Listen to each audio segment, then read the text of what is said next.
Blossom Diaspora Media TV. I'm your host, Minister Bishop. And are you ready? This is not just another live broadcast that is happening here on Blossom Diaspora Media TV. This is another, it's not just another day for us to be live. This is not another Monday, but this is a divine moment. This is a divine appointment. Are you ready? For the last, how many weeks? I think 6 or 7 Mondays, we have been here talking about the paradigm shift. And today, it's another beautiful Monday because it's about to go down. We have been making these airwaves to be lit, and today we are making the same. We have generals in the kingdom we'll be introducing in a few, but right now, have you shared this live broadcast?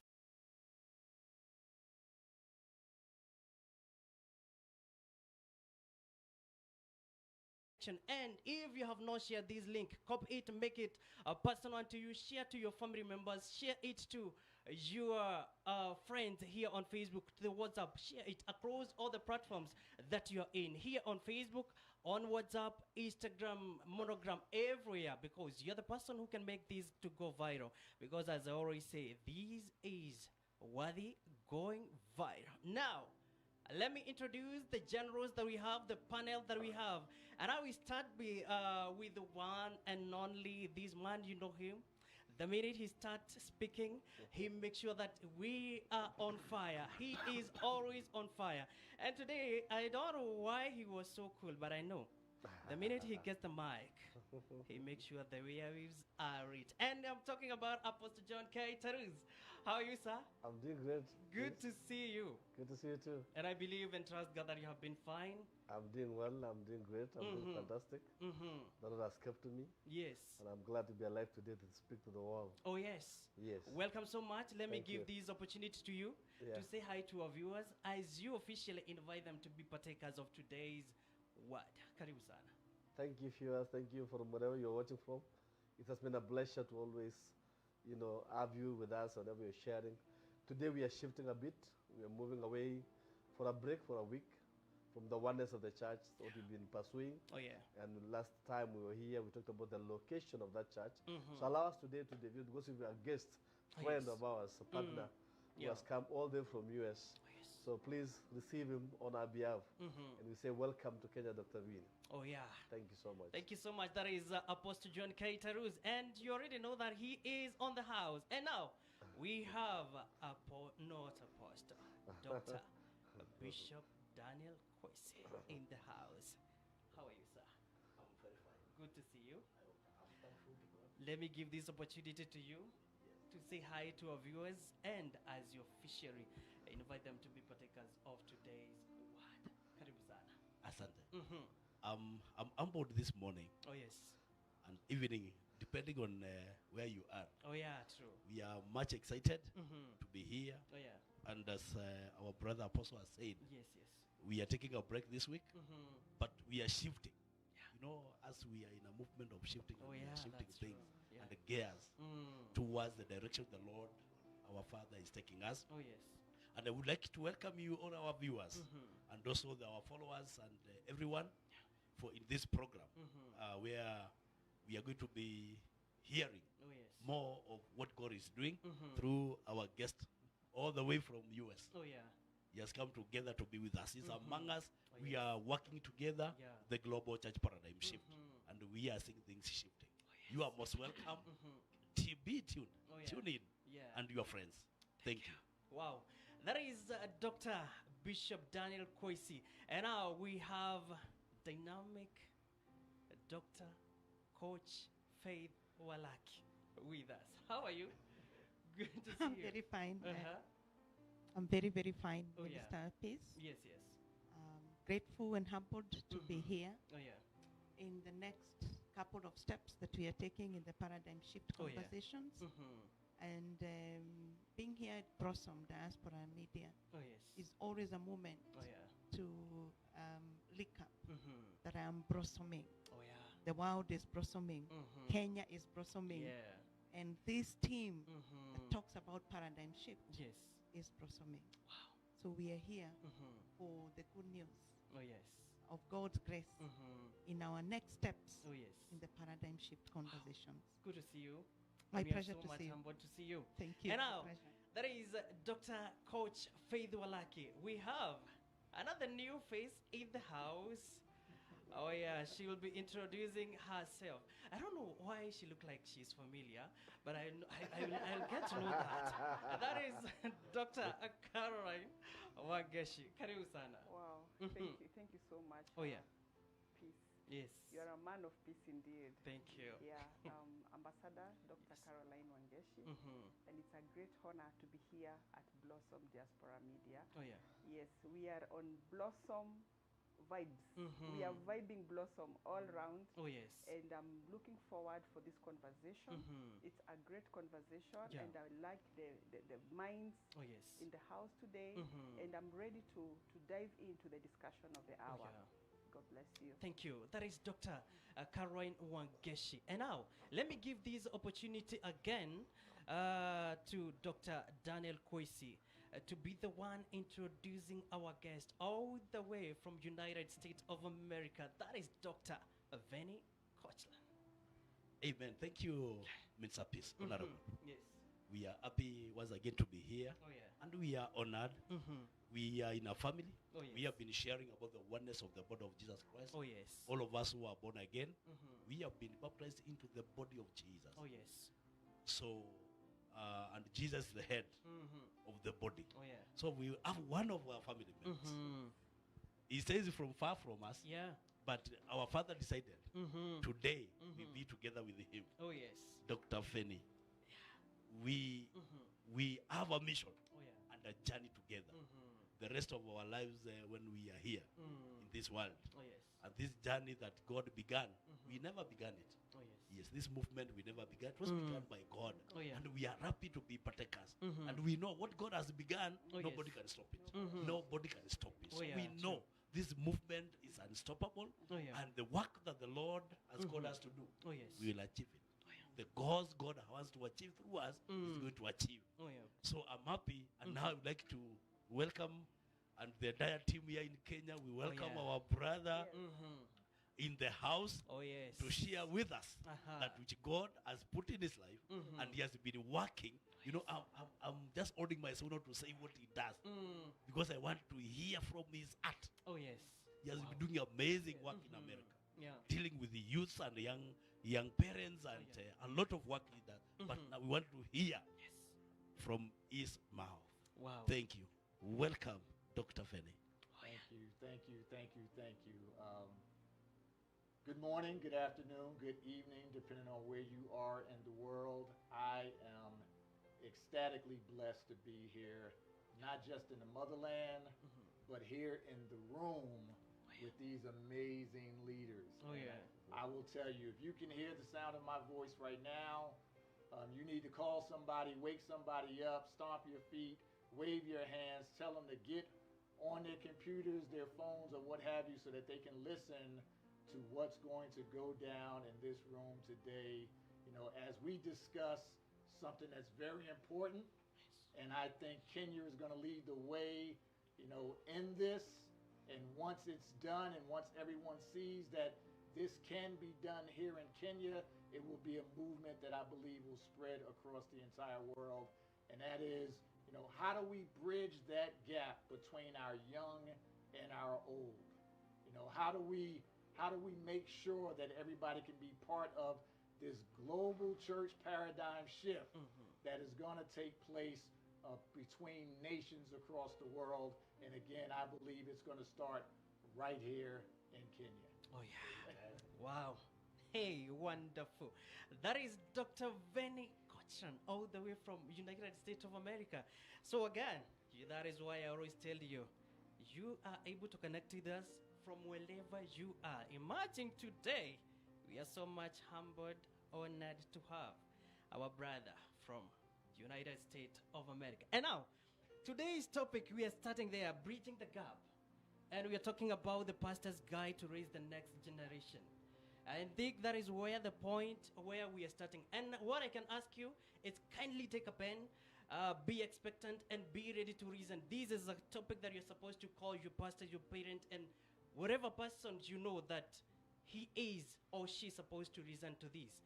So kindly share it across, because this is worthy going viral. Let's start with our own Dr. Venny.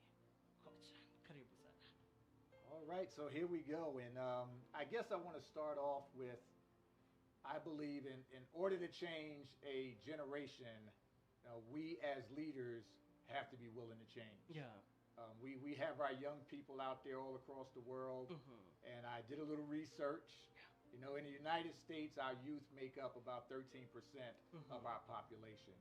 Here in Kenya, Yeah. I found out that it's double that, if not more. So there's a larger part of the population here in Kenya that's ready to take over. Yeah. And what we have to understand is that even though they may seem like a small part of the population, they are 100% of Yeah. our future. Oh yes. And we as leaders, as the old regime, we have to make sure that they are put in the right places with the right information and the right tools so that they can make our future what it needs to be. Oh yeah. And that's what the conversation is going to be about. You know, how do we present them with the tools? How do we connect with them? How do we actually listen to what they're saying instead of just hearing what they're saying? Because I believe there's a big difference between what we hear and what we listen to. Oh, yeah. And we can definitely get into that. Wow. And I believe this is a call to action to our youth. Wow. Yes, This is wonderful. absolutely. Dr. Bishop, then of course, taking from where Dr. Venny is giving us this point, what is your take on this? You know, he has given us a very good statement. Yes, yes. There's hearing and there's the listening. Yes. And you know, it is time Yeah. with the old generation, we must be ready Yeah. to listen. Leave alone just hearing, Yeah. but we listen. And you know, when you listen, you meditate, Yes. and then you take action and see what's going to happen. Oh yeah. And because we are talking about the global paradigm shift, both in whatever is happening, Oh yes. we are ready. In fact, when he was talking, I was reminded of something the Lord had put in my heart, that we are going to have the Global Intergenerational Commission. The Global Intergenerational Commission, whereby the generations, how we are going to bridge the gap, and how we are going to come together, and how we are going to listen to the young people and hear what they are saying as we listen, and then see how we are going to help them to understand, help them to move forward. And as we prepare them to take over, because as a leader, you must prepare succession. You yeah. must prepare other people who are going to take Oh yeah. from you. And as the whole generation, Yeah. I'm a father, and all leaders are fathers, Yes. and the fathers don't compete with their children. Wow. We need to give, we need to provide an atmosphere and a conducive Yes. environment for the young people to innovate, to do the work, to implement, because they have a lot of ideas. They have a lot of ideas. Wow. So the work of us, the old generation, we are urging and we are trusting God that you also hear and also you listen to us. Yeah.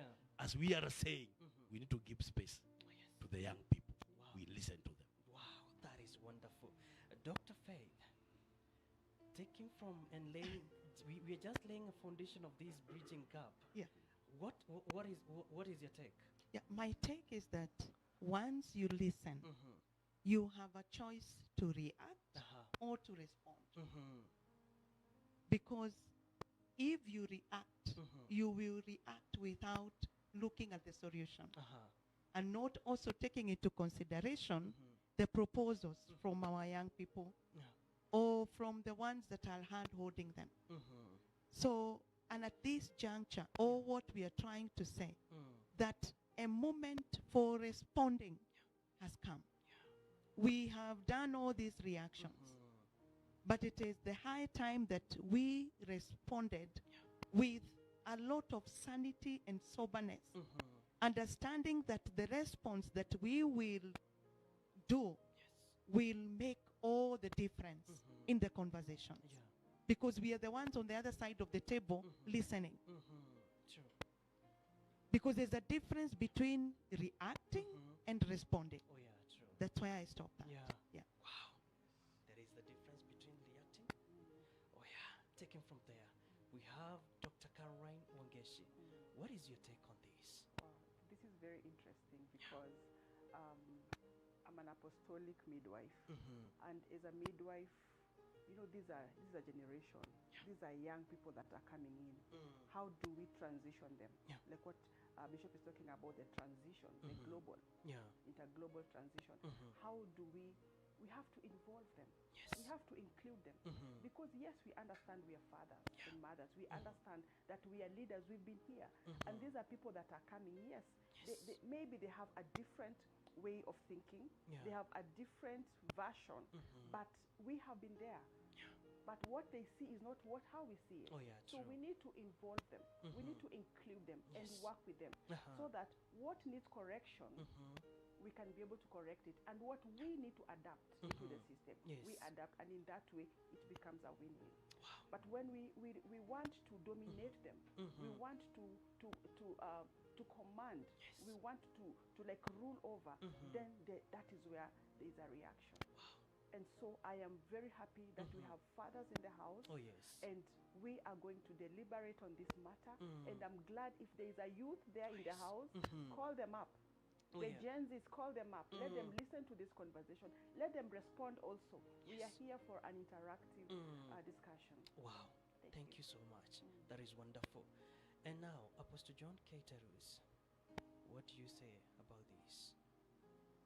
Thank you, Chris. I just want to appreciate what my brothers have started. Because for too long in Kenya, we are facing a scenario where we don't understand what season we are in. I read in Chronicles and I discovered there's a family in Israel called the children of Issachar. The Bible says they understood the time and the season when Israel ought to act and ought to do something. Now, in our case, in Kenya today, or even globally, we are looking at how do we engage the young people? How do we make them productive? My challenge has been, we have always engaged young people with activities, and we think that is solidifying them. This is not the case. We need to look at what are the things that can be practically done for them to be productive and to engage on the innovative nature in them. Because they are very innovative. They are very techno-savvy people. They know so much. They have a lot of information. So what do we do to engage that energy that they have and make it practical? Because many policies come. Many ideas come. People have government. This is for someone in Kenya. Government have programs that many times I wonder myself, do the government understand what they say? They have this program for the youth. There are so many of them, and I always work on that document. And I realize they have what we call a Chira's digital program for the youth. They have Kenya Youth Employment Opportunities projects. They have PSC internship, National Youth Service, Youth Enterprises. The question is, why are they not working? Even the issue of Kasim Tayane, for example, what value is that added to a young person who has a degree, who has a second degree, who has a PhD, in terms of Kasim Tayane? That means the government is not in touch with the ground, what's happening. There are so many people who have been engaged in a formal setup of education, but they don't have the requisite skill to translate what he has learned in school into productivity. That's why the young people today are using their energy to go to the streets. And we must address how can we bridge this gap. And I'm so grateful that Dr. VENNY is here to carry us on what's happening globally, and we also zero in and say, what can we do to the young people? And I have a question to young people also. Guys, if you're watching us, we must reason. We must understand. There's what I always call responsibility and accountability. However much you fight and say, we are the old generation, we are the analog, we don't know anything. A time comes when you shall be in our space. So the question is, what are you doing about your time now to tackle and to put a foundation on your future? Because the foundation that we have, somebody put in our life. So we are also saying, can we reason and understand what is the challenge that you want? So that we help you to teach you the ways of life. Because there's also a learning. They must learn. Are they willing to learn? I think the Bible says, the questions they're asking, but the question is, are they willing to learn? When they ask the questions, are they learning? Are they willing to open up their minds and learn? And so, Dr. VENNY, I just say this before you come in. The problem we have today is we have educated people, but we don't have people who are innovative. Our education system, for example, in Kenya, is so much academic. So you find somebody graduating, but he doesn't know a life skill. He doesn't know how to use his hand to make money. That's what they're saying. Can we bridge this gap? How can we change the education system so that we bring children to a place where they use their skills to make money other than thinking of a white collar job to be employed? The truth of the matter is, in Kenya, every student in university or whatever thinks of where can I get employment, which is not there. So we need to bridge that gap as a nation and as a church. We're saying we must change that shift. And I think we have the solution in this. Oh, yeah. Oh, yes. Mm-hmm. Oh, yes. Welcome so much, That- Dr. that- Venny. He brought up a great point when we talk about the education. Yes. And I will tell you, it's not just Kenya. Yes. In the United States, we have the same problem. Yes. And what I've come to find out is, in my mind, I feel there's a difference between learning and training. And I think we need to get to the business of training. And when I speak of training, I speak of training one's mind, especially the young people's mind. Anyone can learn. You can sit in a room, you can turn on a lesson, you can read a lesson, and you can learn whatever they put in front of you. But learning is education, whereas training leads to a transformation. And that's what we need with our youth and our adults. And we have to be able to, between the two, figure out what is that common ground. And tomorrow, during the training and the lessons that we'll be going through, we have an exercise pretty much where we get to find out what the youth are thinking, what the adults are thinking with the same topic. You know, when you mention global paradigm shift to the youth, you know, what does it mean to them? And what does it mean to the elders? We're going to have individuals write these things down and then discuss what each individual is talking about. And I think that's what everyone needs. In order to bridge that gap, the first thing we need to have discussions. Not just, you know, this is what I think you need to learn in order to get where we believe you need to get. Another exercise we'll be going through is we'll have the young individuals, you know, tell you exactly what they want to learn from you. You know, so how many times have you heard that? How many times have, you know, youngsters come up to you and said, can you teach me this? Instead of it always being the adult saying, this is what you need to learn. And at the same time, let the adult say, you know, this is what I need to teach you based off of my experiences and my life journeys, so that you don't have to go through the exact same thing. You know, as he mentioned, you know, they have so much information in their heads. And with technology now and so much on the internet, they can get access to so many different things. But I think the disconnect is they're not quite sure how to use it, how to implement it. And I think that's our responsibility to show them the way, to put them in positions so that their light can actually shine. Wow, that is wonderful. Oh my God, it's getting hot already, and we are it's getting hot. And from Dr. Bishop, what is your take on this? Exactly. Do you believe that here in Kenya, the problem that we are facing is that we have made our youth to learn so much, but on training, zero. You know, Dr. Venny has touched something. Yes, that is that. I touched on something, and I was, you know, I think the scriptures. That's how I'm wired. Yeah. And my body shifted to Isaiah 1 verse 18. Isaiah 1. You know, you are just speaking of that scripture just came to my mind. Yes. Come, let us reason together. If the creator of heavens and the earth can humble himself and call us to sit on a round table and discuss, I think it's the high time even the leaders, both spiritual and the political, Thank you. whichever kind of leadership, the people we are leading, Yes. We call them Mhm. and have a conversation. Mhm. I heard, we hear, and there's the listening. We listen Mm. and we discuss. Yes. And I think we, as the leaders Yes. of the paradigm shift movement, Mhm. we're going to initiate that. Yes, I'm saying we're going to initiate that Mhm. and have the platforms Oh yeah. for the young people. We are not talking Yes. in this house. Mhm. We are not talking. Yeah. We are ready to implement and do what we are saying, Mhm. because it is time for action. Mhm. It is not time for only talking.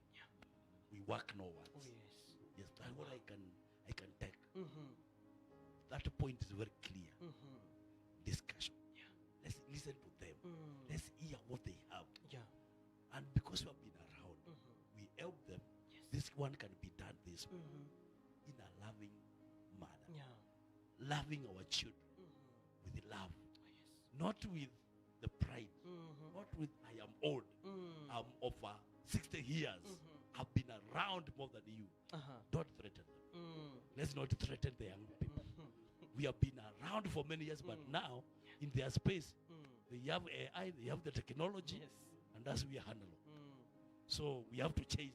Oh yeah. We have to look away. Where are they? Mm. Because they are in another world, Oh yes. not in our world. Mhm. And for us to benefit also is just to allow them, as fathers and mothers, Yeah. we sit down with them Mm. and have a discussion. I think with that will help the entire world. Yeah. I'm saying we're going to reset again Mm. the world with the leaders who are ready to listen and also to raise up other leaders Yeah. without competition. Oh, yes, Mm. correct. Without competition, we want.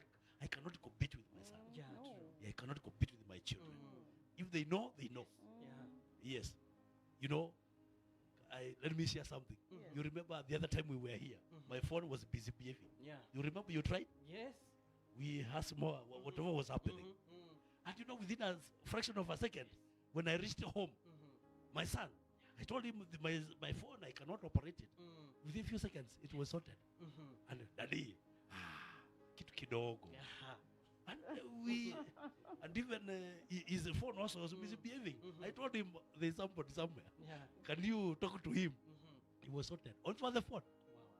But we could not understand what is happening.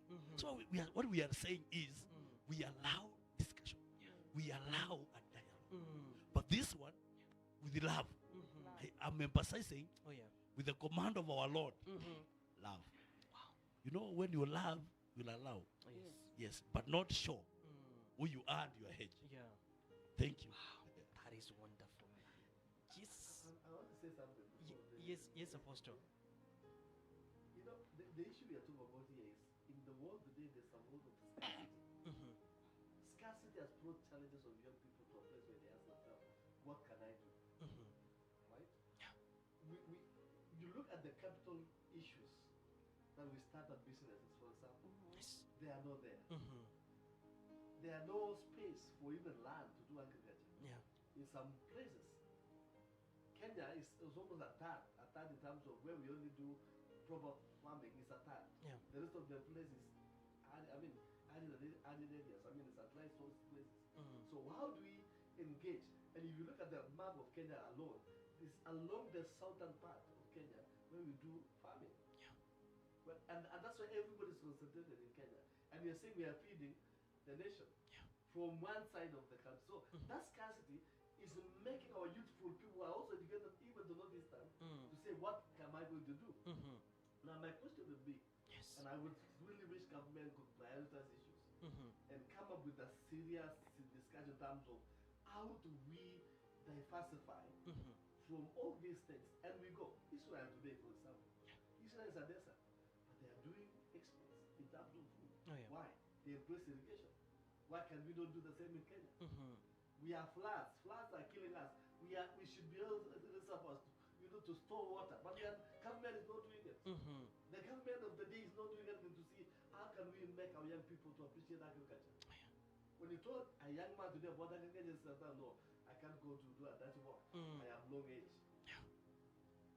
That's why money is. Agriculture is one of the best employer in the world today. Agriculture is the best. Now, how can we to this space of agriculture. How can we tell them, go guys, go and make money by being dirty? You see? Yeah. They want quick things, but they don't know how to get those quick things. So we must fix the issue of gaps that are reigning there. There's capital issues. I'm a banker. My life has been a banker. Yes. And I look at how young people don't access credit. For example, why? Because they don't have what banks require. They don't have securities. They don't have capital. They don't have, I mean, they are not. Their startup businesses cannot be quantified for financing. So what do? They get despair and they give up. So they go for shortcuts to get money. But the reality is, if we can make credit available for young people, for example, if banks in Kenya can structure, I don't know globally, but I look at Kenya because I understand Kenyan market. If banks can come to a place of saying, let's waive some requirements for young people, that we are seeing there's opportunities, there's growth, there's a possibility of maturing whatever they're starting. Let's understand what they're doing. The question is, banks should come out and understand.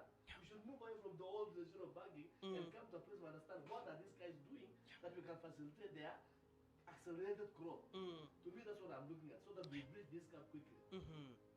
The tradition of asking for security in banks must stop. Yeah. We must look for ways, how do we finance? And the last part, so Venny, this is what I love, this is my life. I must say this. Is there a way government, because they can access grants, which in Kenya we use for corruption? We are faced in Kenya, you hear their youth fund, their youth, money, but secretary, they don't get to the young people because of corruption. Ask the government, where is the story where you have actually used that funds to reach to the young people? It's not there. Women, it's not there. So those are issues we're saying. The gap is continuously becoming big. And the last thing, that this is something that's hot. Do you know in Kenya we changed the law of retirement to 55 to 60? You know that affected the young people? 5 years. You're saying you're producing people to university for 5 years who are not going to go anywhere. And you leave an older man working until 60 years old, and your son is staying home for 5 years. So that gap has never been filled. My God. Wow. It has never been filled. That's why in Kenya we have crisis. Young people cannot get employed because we are still having old guys in the office sitting there, and they are saying they are leaders. That must stop. It has Oh to. my It's God. getting on here. I It love got this. to. It's Wow. Dr. Carol, yeah. just Going sitting fire. from where? I'm burning. I'm Yes. burning up. Just, Wow. let's hear from Dr. Caroline, just sitting next to where the fire is exactly coming from. What is your take on this? I'm getting it hot. Yeah. Let me yes. Yeah, we are here at Blossom. And it's very interesting because the conversation is really blossoming Yeah. and becoming fiery. Yeah, so it's very important because looking at 5 years, that is half a decade. Yeah. That's a long time. It's a long time, and those are things that should be implemented. This is a matter of the government. This is a matter of the system. But I believe when there is a voice, like we are raising a voice here, there is somebody somewhere who is listening and taking notes of this discussion. Thank you. Because this one is also a consideration for the youth. Because you realize a person being jobless for 5 years, Oh my that God. is a long time. And in 5 years, not even 5 years, let's talk about 3 years, somebody will end up maybe into drugs. Yes. They will end up into prostitution. They will end up into, and that's even breaking somebody's home. Oh, yeah. Why should that woman be married by that? Even me, I can be married by that rich man. Yeah.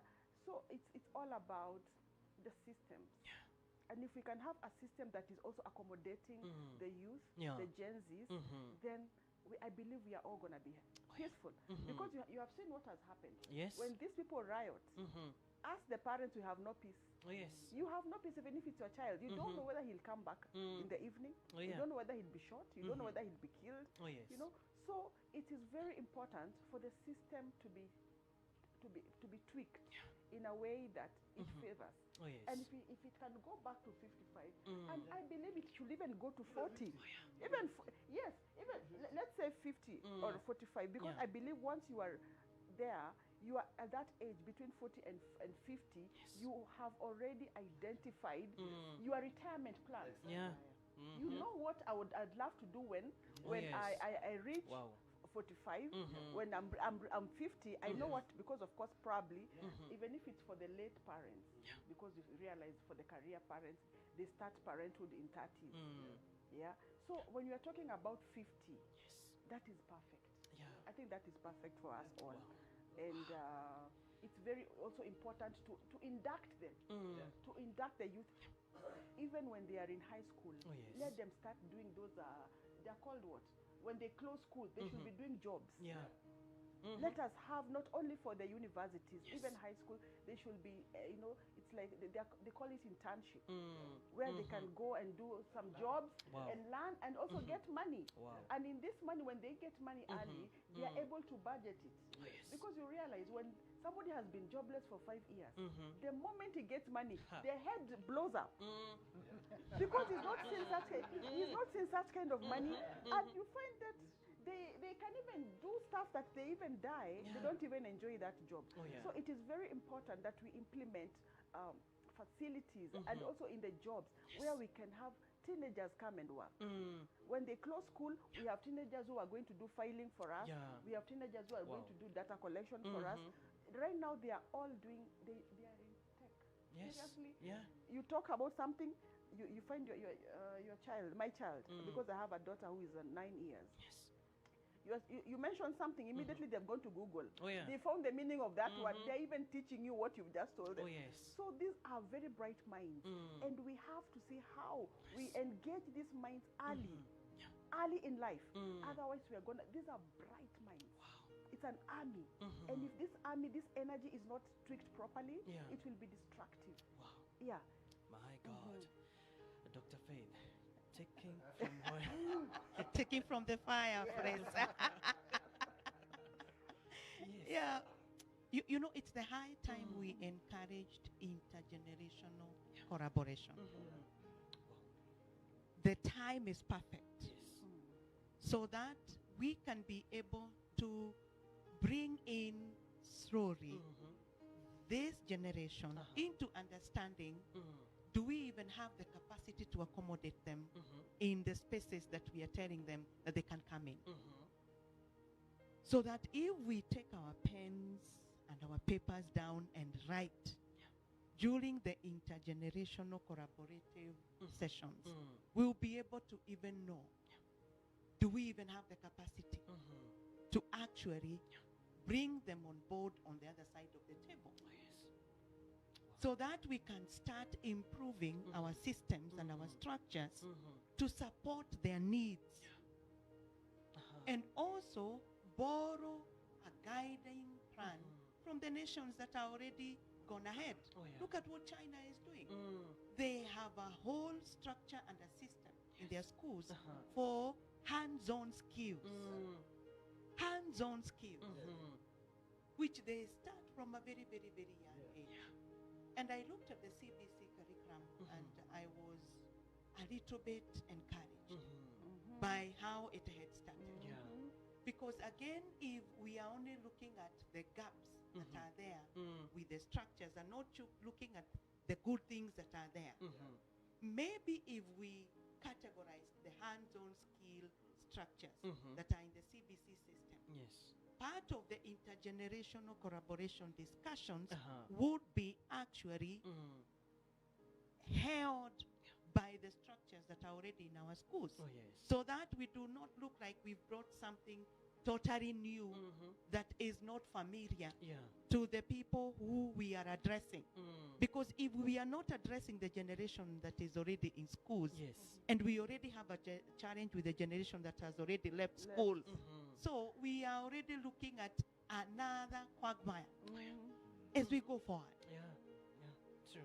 And my hope and prayer is that we have as many hubs for intergenerational collaborative discussions that we are saying this paradigm shift movement is willing to help in pioneering that. Wonderful. It doesn't make sense to have an innovation hub where that innovation that you're speaking about is outdated. That's why we have very many innovation hubs and they're in Westlands. They are along Gong Road, but our young people are not there. But if you have an innovative hub that it's talking about maybe climate change, Yes. and there is one that we are doing something really great along Thika Road, Wow. where the youth can come there and be able to use their hands to even do art. Wow. You go there and you find people, the young people came there and left some material there so that when they have another session there, they will use their hands to be able to come up with. Wow.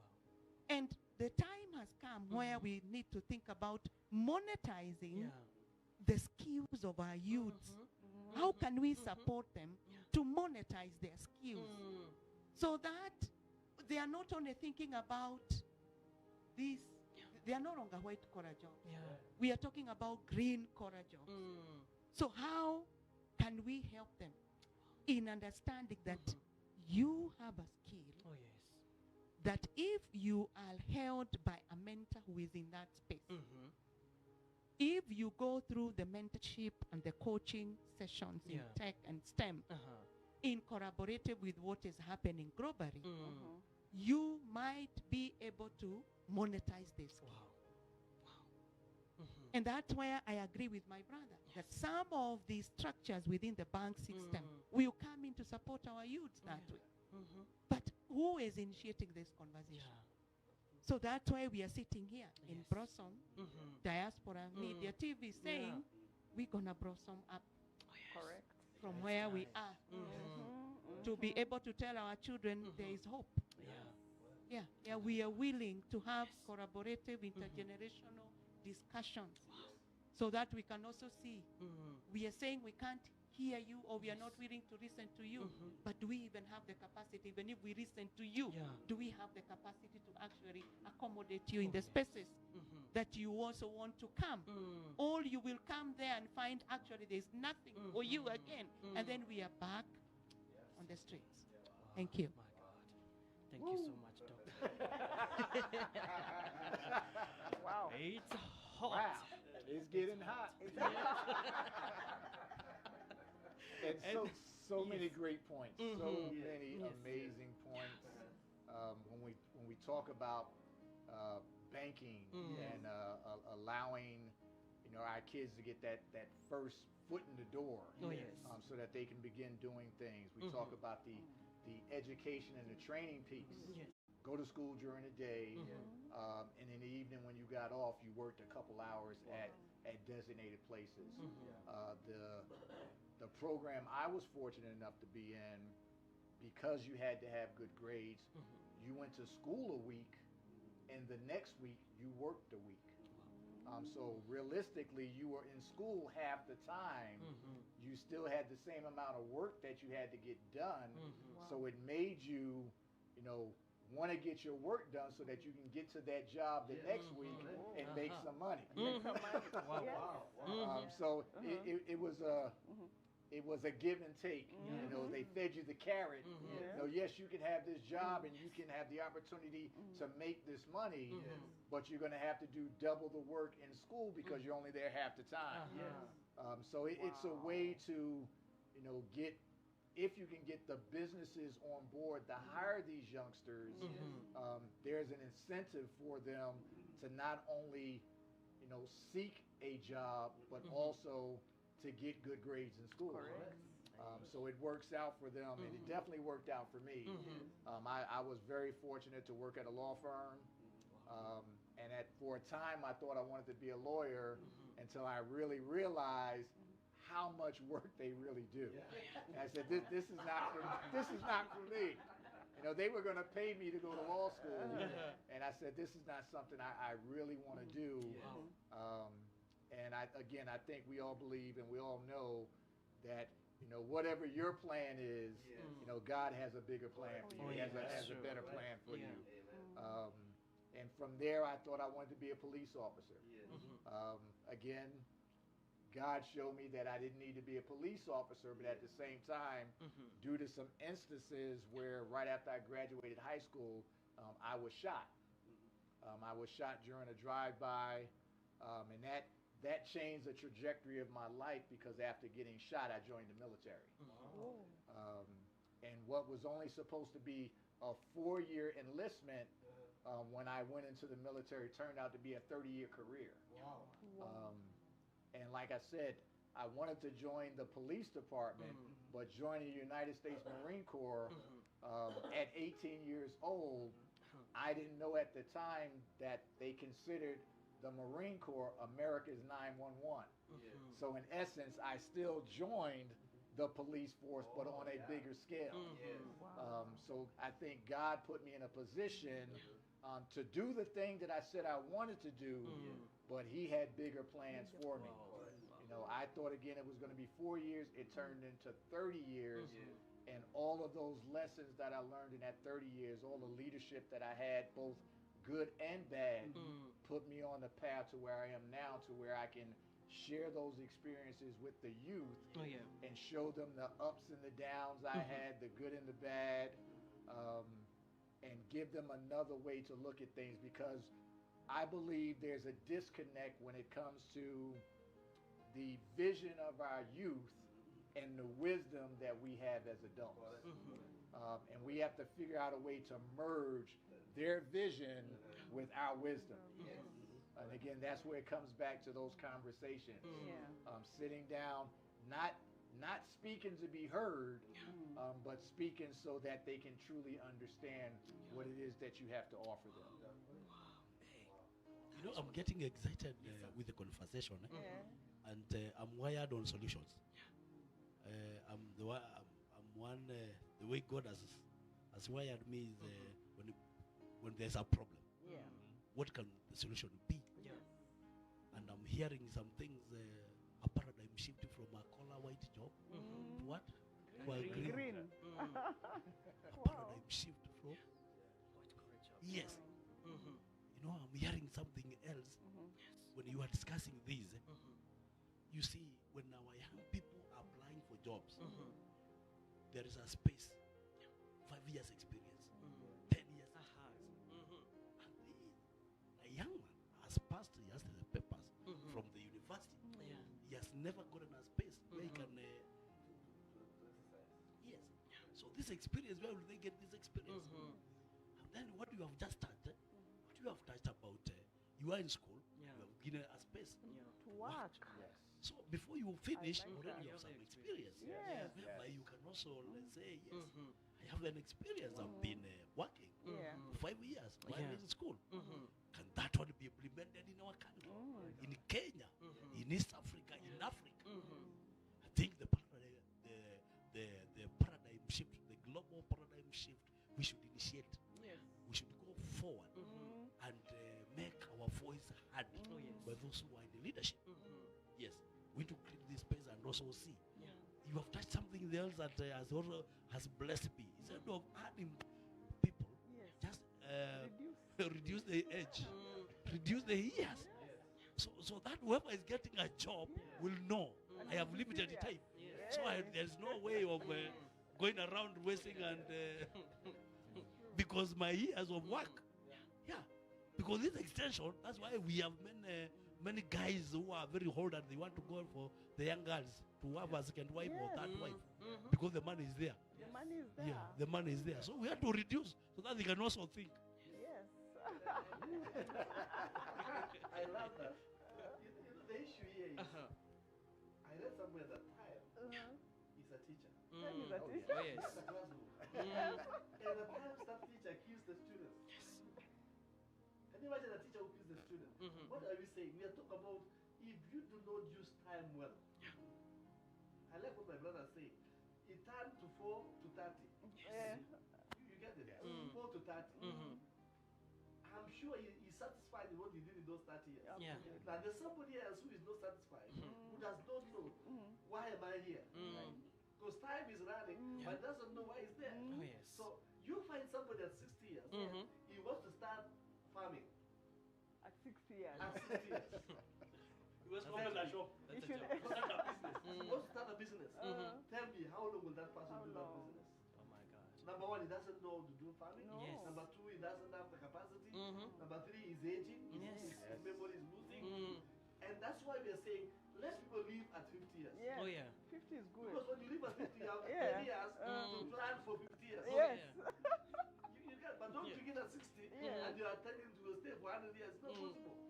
we're saying let people leave early. Yes. Begin to do these things early so that you Yes. engage your children Mhm. in business. I Wow. met a businessman who told me, I'm sad that my children are not following me. I say, talk to them. Yes, a big business, but he's not saying we are not going to do that. You know what it is? Agriculture. They don't want The agriculture. man is supplying us the airport things that we do their plan. But there's children that don't want to do it. Can you imagine that? The father is making money, but the sons don't want to do it. The guy has 40 acres of land somewhere in Kilimambogo because the requirement for those food is there should be no herbicide. Yeah. So it has to be done correctly. So the question is, how do we engage these young people to appreciate that there's money in farming? I'm using farming because I'm passionate about farming. I'm a farmer myself in a small scale, but I'm going to scale it next year. Amen. Because we need this money for these things, what we're doing here. We're going to fly to US. Yes. Okay. And for this, the exchange programs. You come, we come. Yes. We learn, Yes. we learn. Yes. That's what Yeah. we need. So the question should be, how do we make use of time?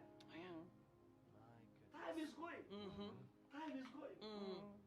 We are losing 5 years. I've just used an example of 5 years. A young person loses 5 years doing nothing. Yes. 5 years. That's a long time. What happens, Dr. and Dr. Faye? The vulnerable children become women. Yeah. They are the first hit. Why? Pregnancies, unwanted marriages, Yeah. forced marriages in Kenya. All these things take place because our children have nothing to do. Oh yeah. True. Now we have this thing here we have called what do you call this? Sugar mummies and sugar daddies. You know this thing. People are coming in because our young children are vulnerable Yeah. because of the syndrome problem of 5 years. The 5 years. The 5 years has brought challenges. I'm glad I left earlier because I can do my things now. You see, we need to shift in terms of making use of time. Yes. Wow. Time here, people, is of essence. We need this time. Yes. So what are you using your time to do? That's a question you should ask us. What are you using your time to do? And every parent, I love what my brother said. How do you bridge the gap by asking the parents to understand that these children need to be guided, Yes. not to be forced, guided. They seek wisdom. Yes. They have a lot of information, but we give wisdom. Tell them, don't go this way. The Bible says, raise a child when he's young. Oh yes. When he becomes old, He you will will never not forget depart. what you was told on your True. young. Never. True. So we are saying, young people, give us a chance to show you what life is all about. I get young people saying, when I first get a job, my first thing is to borrow a loan to marry. You know, that's wrong. They borrow. That's a wrong priority. To borrow to get weddings. Yeah. And the Once wife we are saying, a paradigm shift, we are going to be doing weddings on Sunday free of charge. Amen. There should be no young man trying to borrow a loan to do a wedding. Yeah. I always say, young people, surely these have to change. If you borrow a lot of 1 million to do a wedding, that 1 million can buy your land in Dubai and you build a house for your family. True. And the bride runs away after the And the wedding. bride runs away after the wedding. And you want to You are- scare you are everybody left with because alone. you are in the wrong season and you are in the wrong time. So we are saying, let leaders make it possible for young people to do weddings. Yeah, correct. I know that makes sense. You make true. sense. You are. Let us make it possible for young people to do weddings. Let us make it possible for young people to access training. Let us create an environment where organizations have time for interns, where they can come and learn. Even if they are not paying anything, they facilitate their transport. You're not saying pay them salary, you're saying give them an environment to learn what is the work going on there. Yeah. If it's agriculture, if it is poultry, whatever you're calling it, let the children learn physically. Let them come and see how do you raise fish bone, how do you raise chicken rearing, how do you do pig rearing. There are so many things they can do, but the problem is we don't tell them. My goodness. We don't train them. We don't open our homes for these children to come and learn. It is your private business, and therefore you don't want anybody from outside to come and learn what you are doing. There is so much that can be Wow. done. And I think Peace, Doctor. Mr. Peace, what he's saying is very important. Yes. Because you realize that probably this man sent his children abroad or sent them to boarding. Yeah. So they didn't see the parents what they were doing. They didn't see how they labored. Yeah. So telling them come and do when it's already a big business, they will not understand it. So they will not want it. Yeah. And so it is very important when we are talking about inclusion. Let us include them when they are young. Yes. If it is a shop, Wow. bring them to the shop. Oh, yeah. Let them see how you give change. Sometimes leave them for an hour, go and then come and see the blunder they have made. So let them slide in. Mm. Let them not jump. Yeah. Because when they jump in, Mhm. they will burn the whole thing. Oh, yeah. They will burn it. They will burn it. Not even back, they'll They will sell it and Mm. use that money maybe to buy big cars Yeah. and cruise everywhere. Mm. But if you slide them in, they slide in slowly. Mhm. You enroll them slowly. Yeah. This, they will not want employment Mm-mm. because they'll be like, I'm running my father's empire. Oh, It will yes. become an empire. Uh-huh. It will become a dynasty. Wow. Yes. But we do not want to involve them in what we are doing. Mhm. We don't want to come and sit down with them and tell them, hey, today we did this and this. Today is a bad day. Mm. Yesterday was a good day. Let us celebrate. It's a good day. So they know, oh, so that business has good days and it has bad days. Yeah. Yeah. But now, when you already have set up an empire, Mhm. then tell them come and take over. They will run it down, True. and They will. and they will leave that. They will go look for an employment of very less money, Mhm. and yet you want My them to goodness. run the finances, to Mhm. run. And also something else is about the companies. If we can be able, the company owners, it's very important as Kenyans, as Africans, we come up as philanthropists. Yes. How are we supporting our own? Mhm. Our own? We don't have to wait for whites. Like right now, we have a conference. It's called Soft Conference. Mm. We brought about 50 billionaires Mhm. that are ready to finance businesses in Africa. Mhm. But you ask yourself, these young people, how will they manage to pay that ticket to go to Dubai? Mhm. In Kenya, we have companies that maybe we can set up like a group of philanthropists who can be able even to fund that seed capital. Mhm.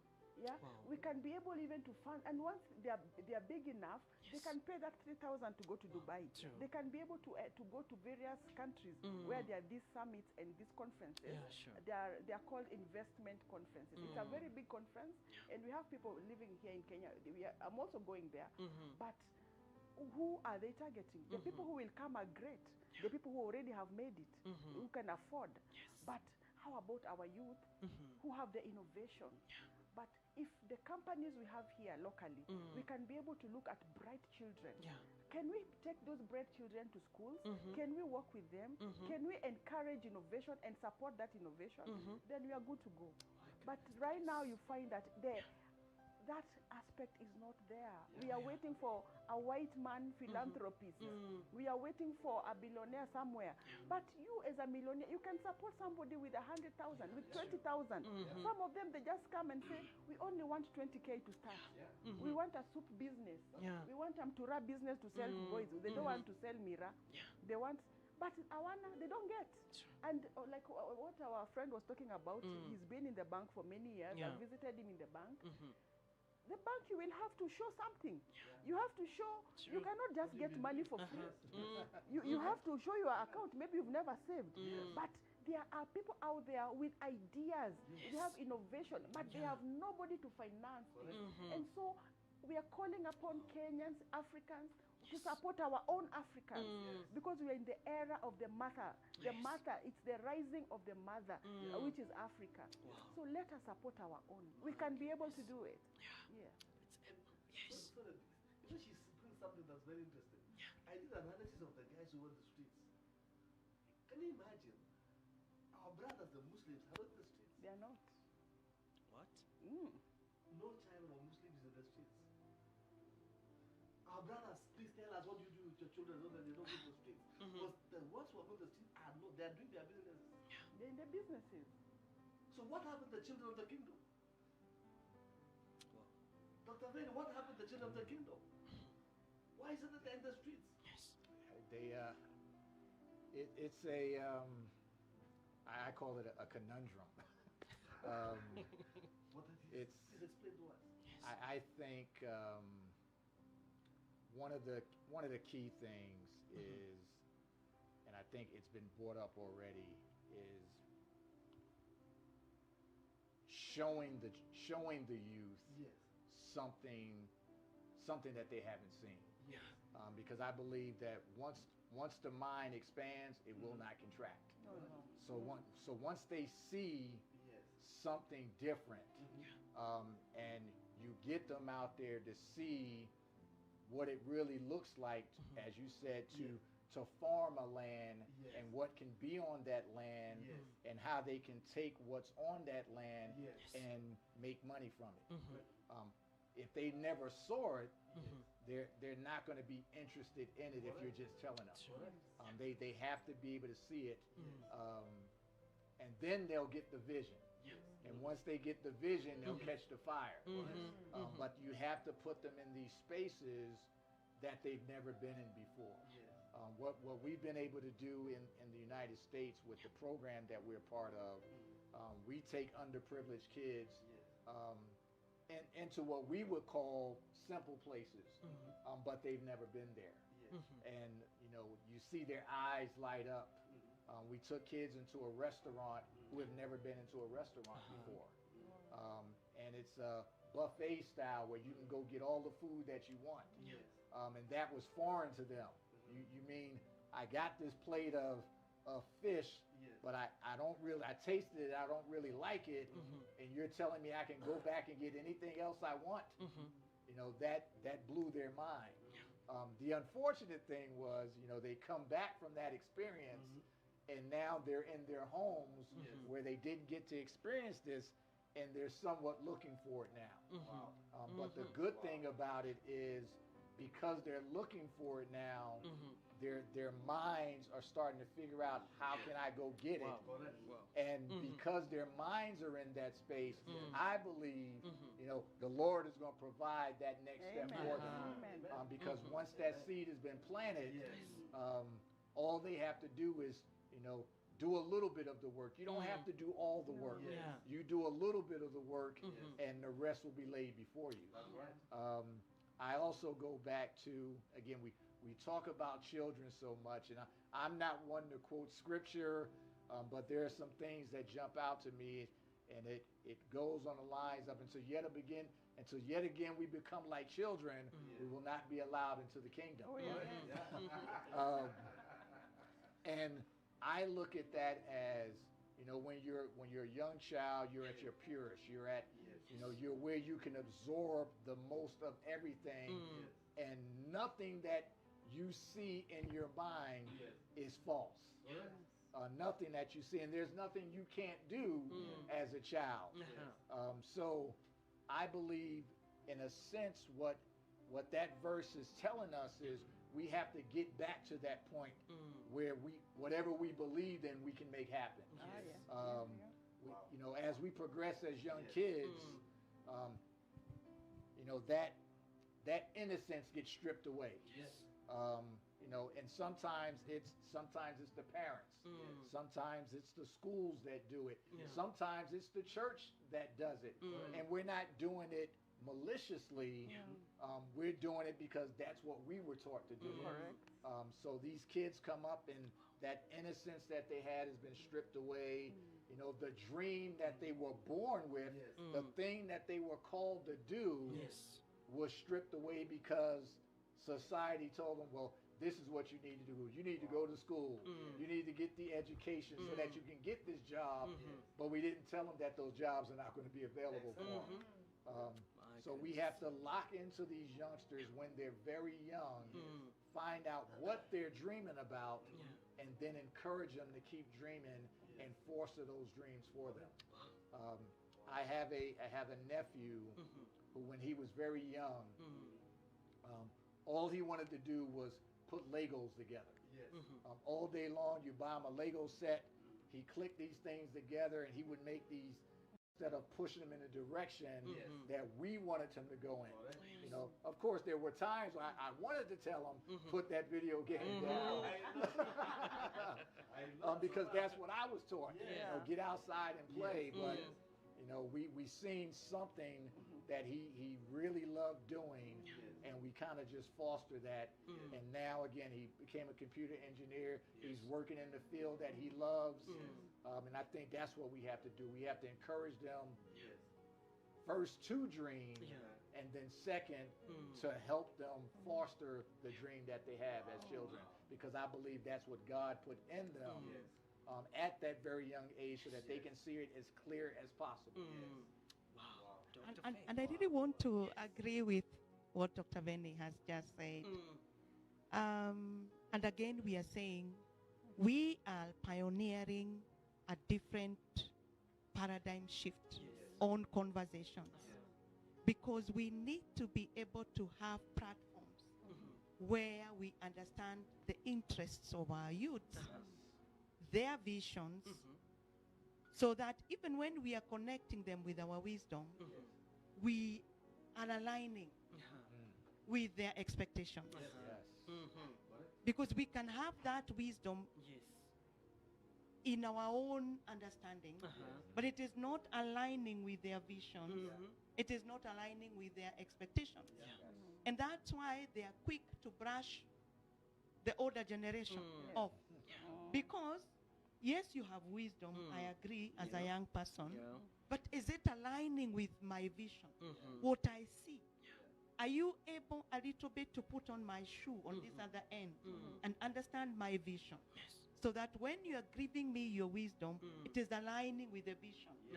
So that my expectations can be met. Somehow can be met. So I still feel that platforms that identifies and are willing to connect with the interests of our youth will really help. Because even if we are saying we want to listen to them, we need to be able to understand the structures of listening.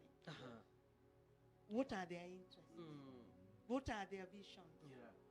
So that even when we are engaging the gear of our wisdom, we are engaging the right gear. That is true. Because there are areas they might not need our wisdom. Correct. Especially when it is tech. Dr. Vinny. They will actually be the ones telling us, no, mom, just the other day my son told me, you know, my firstborn is already gone into the white collar job, but he's already tired. I will not say white space so that they don't send him home. But my secondborn told me, mom, you and your son, he calls his brother, my son, you and your son, you can do 8 to 5. But for me, I'm no longer going to sit in an office for 8 hours. I don't have that patience. I want to be able to work for 3 hours. Just align what I want to do. If I have my bills that will fit the 3 hours, then my 3 hours will be good to go. Then I can go on and do something else. Because he's in cybersecurity, ICT, and this tech. And I am like, okay, I agree. You are still part of my family. And I have to sit there and listen to him tell me, you and your son. I'm not going to do that. And he even asked me, mom, how could you do and work for 20, 15, 30 years? Why? How did you do it? And these are the type of children who are challenging their parents. Even if you want to tell them, that's how I have educated you, that's how we were able to do all these things that you see, they're not wired that way. So having a forum that identifies with their interests, their vision, will help them be able to bring out that which they want to actually say it, but we are not still understanding it because we've already formed a perception. And that forming the perception is actually creating a very big barrier between us and them. And because they have a lot of energy within them, they can only now respond vigorously with their energy and now in the opposite direction. Because the mind is wired that once you broke it, it will actually look at the other bad thing that it can engage itself into. Because it was intended to do a good thing, but there is a blockage here. So for you to actually pay attention, they will actually endeavor, the mind will actually do something very bad, so that now your attention, your attention can now be there. But if we change it, really, we have a future and a remnant within a generation of our children. I can see Dr. Caroline is just waiting for you. She's just waiting for you to put a comma and then take exactly from there. There's a spark. Yeah, there is. As a mother, I'm calling myself Gen Z. And then my daughter tells me you are a grandmother. But mom, are you a baby boomer? Then I told her, no, me, I'm a Gen Z. I'm a Gen Z. You're old, mom. You're old. You are a grandmom. And then I realized, I think, like what you are talking about, you have to take time seriously now. Yeah. Because if you don't take time seriously, Oh my God. These kids are becoming our teachers Yes. now. Yeah. We were their teachers. Now they are teaching us. Yes. And they will come at a point where they will overtake us. Yes, it is very important because what we want is that our children will be better than us. Yes. And I love what Dr. Kwesi you said, that parents cannot compete with their children. Yeah. Fathers have to mentor, have to work together, but they cannot compete with them. Yes. Because this is a totally different dynamics, totally different, paradigm. Totally different. So it is upon us to understand. And that's why you find that the elders, they could send the youth to fight. Because them, they are the ones with the energy. Because when their time was, they used to. Yeah. But now we are crawling, but we still want to go to the battlefield. And that's where we are losing the battle. Yeah. But if we realize that indeed these ones are more stronger, they have more stature, we need to use that energy and send them into the field and encourage them, do this, do this. Let them blunder. Because in blundering is when they perfect the act. So we cannot compete with the youth. Let us help them. Let us embrace them.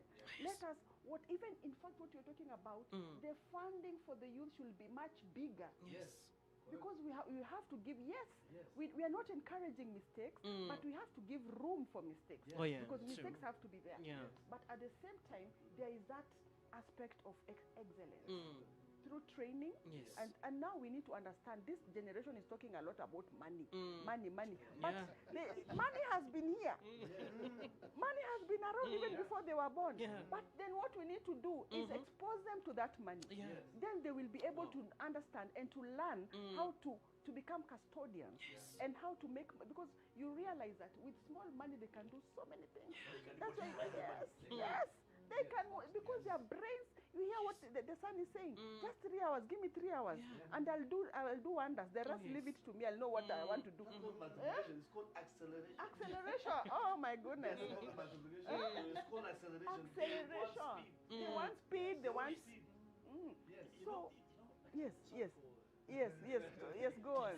Yeah. My heart is crying. Oh my God. Yeah, I don't have the facts. Yes. But I hear a lot of money, Yes. they are outside the country. Yeah. They call it offshore. Offshore accounts. The money is stuck overseas. Yes. Are these the money has been taken to? The money has been taken to by who? By the people who we expect them to give the By seed the fathers. capital. By Yes. the fathers. Now, fathers is time for a paradigm shift. Correct. Instead of taking the money offshore, Yes. you withdraw and get the money back, Yes. and you allow these young people Yes. access that finance. Give them their inheritance. And they'll accelerate and you'll get your money back. Yes. Because they are Yes. 104, they'll give you the money. And that's what makes our young people go to mental health challenges. Many of them. And People are drugs. dying because, and you know that people are dying, and people with the rich, children with the rich Yeah. are dying. Because they don't access that money that's offshore. They can't access it. But the poor children don't die They because don't. they have been used to poverty. Poverty is their name and they don't care. They don't. But these guys who have been exposed to are not accessing what the fathers have eaten. Yes. Now they are saying, let's die. And also, That's a mental health problem already with young people. it is. Yes. And you know, Young people dying. what I'm saying, what I'm saying, Yes. from where we are, and the position God has given us, Yes. we are going to initiate. Yes. Correct. I'm trusting God that our fathers they will just stop whatever they are doing Yes. and go for that money before they go home. Because this is the world. Yes. We live it. Yes. And when you are living this world, whatever you didn't bring this world, you'll never take it. No. You'll go the way you came in. The way you And came. why do you have to live? You are wealthy in a foreign country, Yes. and you leave your children Yes. suffering. You know, I was just meditating, but this one is a little bit hard. But let me say it. Yes. Fathers stealing the food of their children. It is Hey. true. It is true. And they are hiding Yes. what belongs to the children in their neighbors. The diaspora. They take it to their neighbors. Yeah. So it's the high time for a paradigm shift. Not now to take to those accounts, Yeah. but now to withdraw and to bring back. Yeah. And to bring back. And you see, there's a signal which was sent. I don't know whether most of us we got it. Yeah. When the U.S. president came into power, he stopped. Yeah. He said, people just go back to your country, and the politicians go back to your country. Go and build your countries. Yes. Invest in your So country. why are we looking for jobs Yes. outside our country instead of creating jobs within the Yeah. country? That was a message. And that's why, basically, as you speak like that, we are dealing with an issue that the young people are saying corruption, corruption. Yes. And that's why people are stealing money because they are corrupt. Yes. Their mindset is corruption. Yeah. The leaders are corrupt. Yes. The truth be told, we have a corruption system in Kenya Yes. that needs to be destroyed. Correct. And we are saying, let people of integrity and good governance like some of us, Yeah. we value this so much, Yeah. arise and stop this menace. Mm. And that's what they're saying, Kwesi. Dr. Benny, we were discussing about this last 2 weeks ago and saying, if believers can go to the marketplace and do the right thing. We are saying Kenya is 80%, but I don't agree. We are saying, where are these 80% believers? Where are they? How come that in Africa we are number one in corruption? Because we are not living the values of what the Lord has taught us. So if we are going to governance, if we are going to government, we are going to be MPs and parliamentary presidents and whatever it is, we must stop corruption. We must. Because it must start with us. Because we are looking at the generation that are staring and saying, guys, you've been eating enough. You've been eating enough. We want to eat this. That's why they are fighting and saying, give us. We are tired of your corruption. And they are saying, we don't want all of you. It's true. They're telling the leaders on the face, we don't want all of you. Not Ruta, no, they're saying we don't want all of you. Why? They have been eating. And corruption, Dr. VENNY in Kenya, is a disease that is killing us. We must call it the way it is. And that's why young people are uprising, because they're saying, stop corruption. There's enough money. The president told us 2 billion is stolen every day. Every day, 2 billion. 2 billion in Kenya, every day is stolen.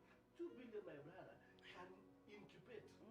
Daktari, how many business hubs can we do with 2 billion in one day? We can do for 7 in every country. We do 1, 1, 1. I'm telling you. And I tell you, that money is enough to do it. It will be enough to do It it. will be enough to do it. But people are eating. These It guys will are be enough stealing. to do it. And the government is doing nothing about it. Parliament is dead. I mean, it's as good as dead because they are not doing their job of oversight. They are eating together. So we are saying the young people are asking accountability, accountability, accountability. Show us where the money is. Show us. Show us. Yes. That's what they're asking. People are saying, let's have a round talk table. They're asking, don't come to a table, tell us why you not stopping corruption. That's what they're asking. Their question is only one. There's no one discussion why you not stopping corruption. So that's a disease which is killing us, and we will continue with that until we realize it is going to kill our young people. Wow, that is wonderful. We become a nation where fathers eat their children. My God. As Yes, we we are come eating, to actually we have already begun eating our children. Because we are eating their resources, we are eating their life, we are eating their heart. Yeah, it's true. Kenya is being eaten by people who are going to die. You know, people don't think that they'll die, they will die. Yeah. Somebody has just That's died, the as we speak, ultimate. and somebody has actually died. Just It is a reality, people will die. So we are saying, don't take them out, bring them in here. bring them in. Yes. my God. It's a serious As we thing. come to a close. But Mary, we are Yes. talking- Let me give this opportunity to each and every one of you. Maybe a 1 minute or two. Dr. Faith, you have something that you want to say? I felt Dr. Benny had something. Yes. Dr. Venny. Oh, wow, this has been phenomenal. And I am so honored just to be a part of this global paradigm shift starting here in Kenya. And I guess one of my biggest takeaways to sum this up, especially when you're talking corruption, it would be honor over ego. We need to honor those individuals who are doing all the right things. Yeah. And through that honor system, Yes. we can then, or you can then put those individuals in the positions of Correct. leadership in Correct. government, Correct. um, Amen. so that the business of getting the youth where Yes. they need to be Yes. can be accomplished. Whether it's in the businesses coming together, the education system changing Yes. a little bit, and getting individuals to just come together as one. Unity is the key word. Yes. And unity doesn't mean what I think a lot of young people means, that they have to conform. Unity is about hearing everybody's different opinions and different voices and still moving in the same direction. So I think that's the big disconnect. But this conversation has been phenomenal. I'm so looking forward to continuing it over the next few days. I'm just so blessed and honored to be here. Wow. Thank you so much, Dr. Venny. This will be also my parting shot, isn't it? It's okay. Yeah. Yeah. All. Yeah.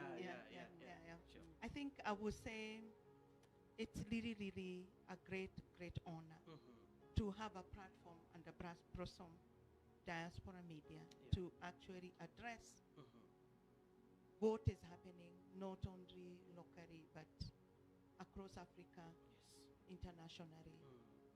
And I really believe that the conversation that we are having under the umbrella of Blossom Diaspora would be a conversation that will be global. Yeah, true. And the listeners and the many more that will continue to join in these conversations will understand that our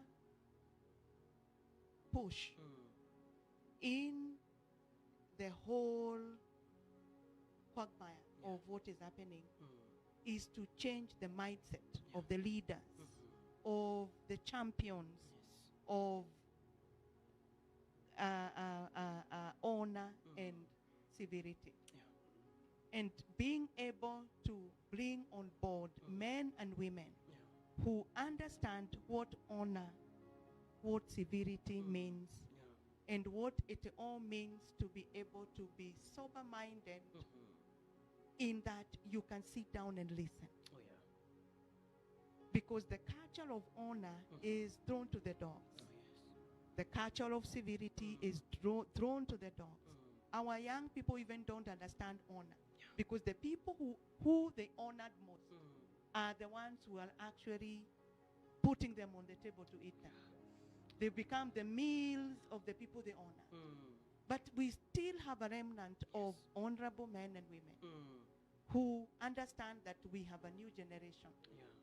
And there is a whole paradigm shift in how we handle that generation and the generation of our children.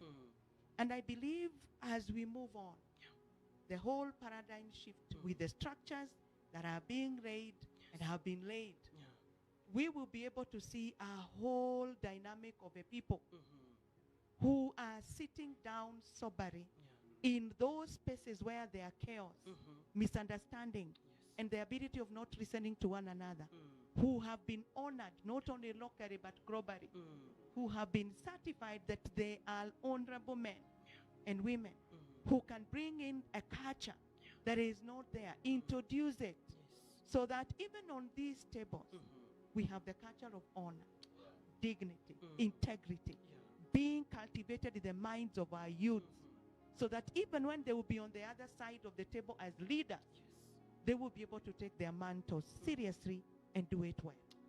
Thank you. Thank you so much. Wow. Wow. Powerful. That is powerful. Hey, with clarity. Thank you so much, Dr. Caroline. Wow, Welcome. this is very interesting. I believe that our minds are blossomed. Yeah. Oh, our minds are blossomed, and we are in a different paradigm right now. We have already shifted. And with this conversation, I just thought about the prodigal son.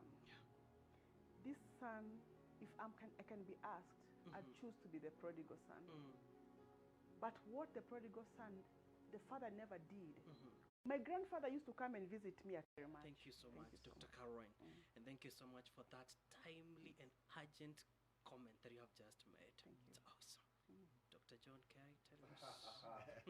my boggling which I want to say two things that are very key. Yeah.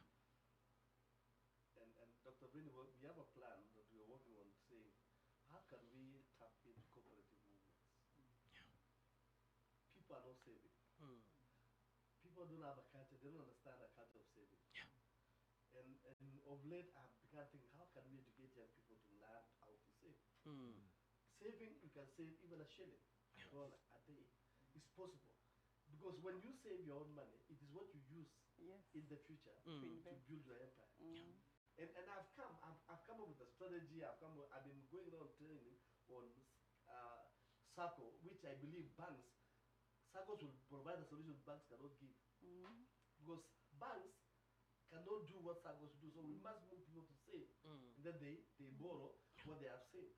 So the culture of saving must come back. When we have the culture of saving coming back, then young people will be taught how to save. You can teach your child how to save. Yeah, very well. You can begin from year one. Yes. Tell your child to save. When you give him bread, save the bread for the tomorrow. That culture must begin. Yes. And I was able to work on figures. And let me tell you this. In 10 years, if we achieve only 504 people that have saved 1,000 per day,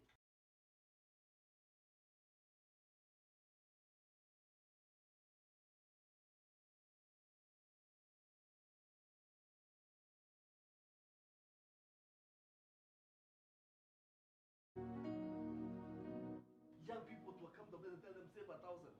And this is your money, we will give you, we'll manage for you, and we'll make sure you increase and accelerate. I believe in acceleration, not multiplication. We have moved from multiplication, we must go to acceleration. We must go with speed. How can we move with speed? We must do tangible things. Yes. We must be realistic. Theory days are over. I'm not a theory person. No. I believe in action. We must do something. Figures don't lie. True. I have looked at numbers and I've calculated them and I said, guys, if we can do this, we can make it. So we are saying, young people, let's come to the table and look at numbers. Let's be realistic. What is it that you want? What can we teach you? What can we learn from us? Please come down, come down, come down. It doesn't matter how many degrees you have. Wow. Come down and learn. Come down and listen. We have ideas. Learn with the ideas. Yes. Because it is possible. And anybody who takes the wisdom that we are sharing, I can tell you for free, they will make it life. They will. True. That is true. And since we are men of God, Yes. we have an anointing we carry. When we speak over you, that this is what you're going to do, you will make it. It is possible, you will make it. Yes. That's why we are here. We're not joking. We are connected with Kenya and US, my friend. Yes. Wow. The anointing is double. And We double are saying, anointing. please wake up. Yes. Yes. We will give this solution as some shifters people. We are Yes. not shifters. Yes. We are going to shift things. Yes. Even economically, we are going to shift things. We are going to empower leaders until they make money. Oh, Because yes. they cannot be working poor people. Oh, yeah. We're not going to alleviate poverty. No way. Yes. Wow. No poverty No. should be in our homes. Yes. And our children should not work in poverty. Why? We have the capacity, we have the wisdom, we have understanding. Let us share the understanding. Oh, yeah. Don't be just accepted to be called a doctor, so the doctors. But we are not doing things. Yes. Action. We must action. Yes. We Evidence must and results. produce. We must lay. We must show why we are what we are. Why? Why are we what You we must are? show it. I love this. So I'm so passionate about cooperative movement. Yes. We're going to do it in our partnership. They're going to do it in a circle. Yes. And I tell you, we'll be making money that will be flying when you call us the US. Just I'll take it and go. Without thinking, because the money is there. Yes. We Wow. are going to change. Yes. So young people, my father should is Yes. wake up. Oh, yeah. Please don't ban those buildings. Yeah. Don't ban those supermarkets. They are Yes. your employers. Yeah. Don't ban them, please. Don't ban things. Yes. Young people, there's a solution for you. Yes. And we have come. We to have show you it. the solution. Wow. We We have have it. the solution. We have it. Don't kill Wow. your fathers. Don't kill Yes. people. Come. There's some work for you guys. Wow. And God has a plan for your life. Amen. Amen. God bless Glory you. be to God. Amen. Wow. That is that is Apostle John K. Fire Tarus, for fire. always on Oh fire. my God.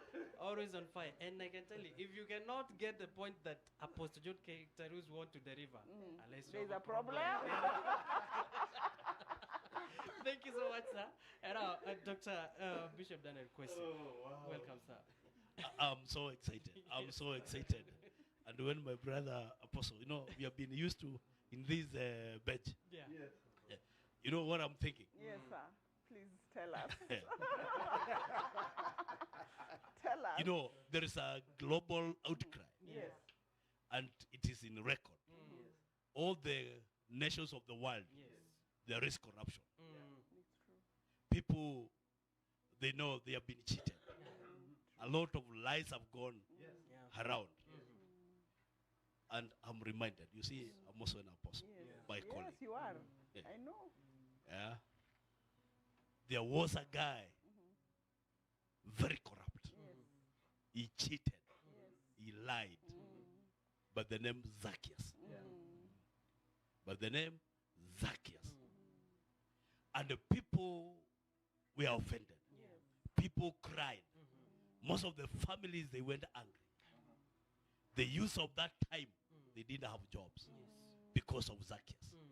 But one time, Zacchaeus climbed on a sycamore tree. Guess what? Jesus Christ. And I repeat again, Jesus Christ, not Jesus.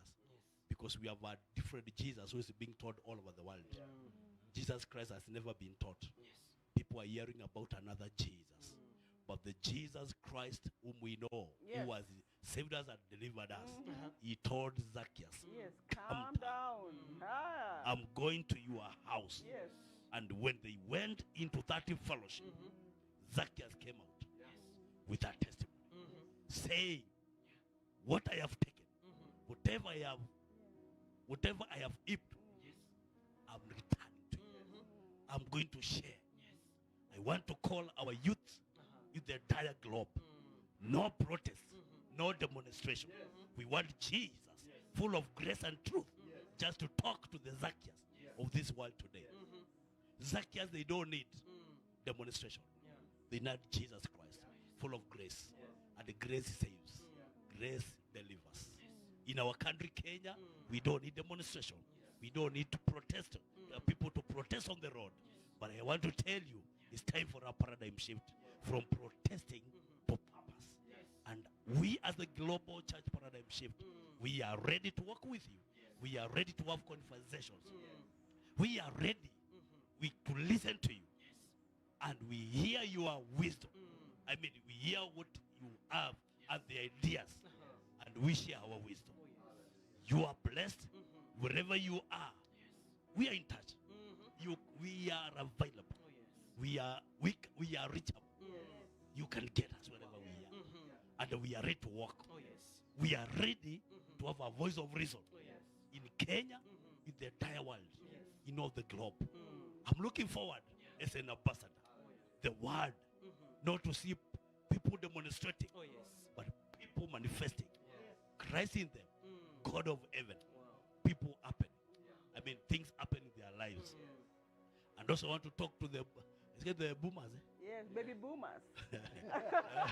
And the millennials. You will be ready. Be ready to release what you are keeping. You have more than enough. You even don't know how much is in your account. Be ready to share and provide for the young people. Give to the young people. And we're going to do this. And be ready also to partner with us. Be ready. Join the movement. Join us. We need you to partner with us and walk this journey together. Because this is a nation. God has given us the world that we may have dominion. And we have enough for everyone. There is nobody who is supposed to go angry, to sleep angry. And while others, they have more than enough. What you have more, you don't need it, somebody else needs it. So that's my parting shot. Honorable peace. Amen. Wow, so You deep. know, Mr. Peter, Yes. peace, Yes, it will be yes. very wrong Yeah. to end this powerful conversation. Yeah. You know, there's something that Apostle has said. We want evidence and results. Yes. And we are here because of none other Dr. Ambassador Honorable Kwesi. Yes. Because he came up as a pioneer with this paradigm shift. Yeah, true. And that's where we have Mr. VENNY all the way, Dr. VENNY from America. Tomorrow is going to be a very big day Yeah. for Ambassador Dr. Kwesi. He's going to be getting his honorary doctorate Wow. in Christian leadership. we have that program that is Yes. called Such Academic Life Awards, and he has passed through a training Yeah. with His Royal Majesty. Mhm. I know it. I would like you to speak up because you are close to him. Yes. You've been with him in America. Yes. Please, just say something about Thank you. Well, for anybody who don't know, His Royal Majesty, Dr. Clyde Rivers, I would say a mentor of mentors. You know, in his world, I say a king of kings. This is an individual who, you know, without his grace and allowing me the honor and privilege to meeting Dr. Kwesi here, and be able to team up with the amazing leaders here, none of this would be possible. You know, the team of individuals that we brought in here from the United States are all because of the connections through, you know, His Royal Majesty, Dr. Rivers. So I know from me, from all those who you have touched in so many ways, you know, live here, you know, on Blossom Diaspora Media, we say thank you and God bless you. And it's going to be my honor tomorrow to be able to honor this individual right here with his honorary doctorate. It's definitely going to be one of the not only highlights of this trip for me, but truly one of the highlights of my life to be able to, you know, honor an individual who has done so many great things. And again, I'll be speaking more on that tomorrow, you know, at his ceremony. Wow. So please give us direction to where the venue is so that you can invite people. The function will be held in Masai Lodge Road, that is Ongata Rogai. When you are in town, you can board. If you are using public means, you can board matatu, a public vehicle from railways, then alight at Masai Lodge Road. Then from there, you can board a tuk-tuk. It's just less than 3 minutes, and you'll be at the place at Abbas at Ministry Center. That's where we'll be tomorrow from 9. We will be there till evening. We will be having Dr. Venn together with us, and he'll be sharing a lot. We have materials, good materials, the things that we have spoken here, and we welcome you. If you are driving, you can get my number. You can get my number so that you can call. Then I can send you a pin for the place, for the venue. My number is 0727 767 111. I repeat again, 0727 767 111. You are most welcome. See you there. And again, as I welcome them, we are having a whole 7 days of unveiling this movement. We have a lot of teachings. We'll be there from 9 a.m. to 8 in the evening. There are people who are working. They requested to have a session. So we'll be having a session from 6 to 8 p.m. And you are most welcome. Don't worry about lunch. We'll have something to bite as we listen. Thank you. You are most welcome. Thank you so much. Wow, that is wonderful. Thank you so much, Dr. Caroline, for that. And now, we are coming to a close. It's heartbreaking. Yeah, if we were to be asked, we can go on and on until maybe around 3 p.m. there. But now, because of time, we have to put a comma, because next Monday, we'll be having, maybe Dr. Caroline will be there. Maybe I will Apostle. come. Maybe Dr. Faith will be there. And of course, Yes. Dr. Bishop Kwesi will be there. So, guys, until next Monday, before I go, let me go to the comment section because I know we have a lot of people who are watching so that we can hear what they have been saying and they have been following. Let me see. Wow. We have, let me see, let me go there and see who we had here as we come to a close. Thank you so much to each and every person who was tuned in. I can see Assembly of Faith Church saying blessing to learn. Blessing more saying apostles and our dear Bishop Kwesi, we are deeply grateful for your presence with us today. Through this program, we are learning and being lightly taught in truth. Wisdom and grace have illuminated our hearts and minds, and we bless God for the privilege of having your pour into our minds. May the Lord continue to increase you literally in energy. Good work. Thank you. WGCK saying true parents can't compete with them.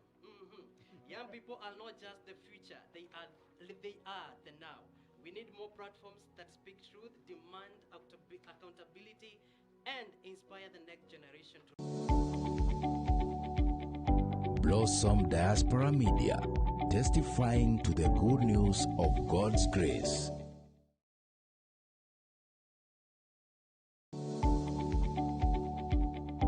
Blossom Diaspora Media, testifying to the good news of God's